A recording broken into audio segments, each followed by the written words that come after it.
मु Rashmita foreign times को स्वागत करुची। टिटलागढ़ ब्लॉक स्तरीय शिक्षण उपकरण प्रस्तुति कर्मशाला अनुष्ठित।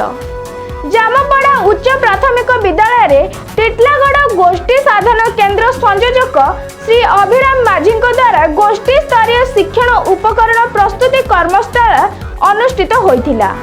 एही कार्यक्रम दुईटी पर्यायर होइथिला।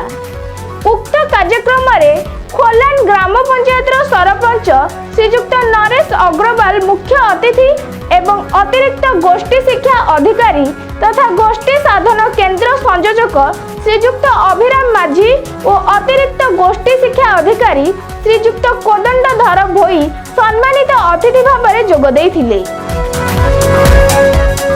प्रथमे अतिथिगण मां सरस्वती को पुष्प दीप दे कार्यक्रम शुभारंभ करथिले एवं शिक्षक शिक्षयित्री को स्वागत जणाइबा सह ओडिशा विद्यालय शिक्षा कार्यक्रम प्राधिकरण का आदेश अनुसार एही शिक्षण उपकरण प्रस्तुति कर्मशालार विभिन्न विषय वस्तु उपरे पुंखानुपुंख भाव आलोचना करिथिले।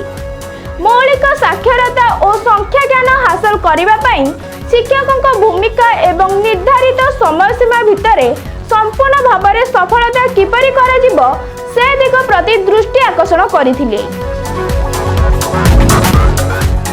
छात्र और छात्री सामग्रिक विकास पाई ज्ञानर कार्यदक्षता मूल्यांकन समीक्षा एवं विश्लेषण और सठिक शिक्षण उपकरण व्यवहार उपरे आंचलिक साधन केंद्र संयोजक आलोकपात करथिले और शिक्षक मानक अनुरोध करथिले जे विभिन्न शिक्षण उपकरण व्यवहार करी छात्र छात्री धारणा को स्पष्ट करिवे।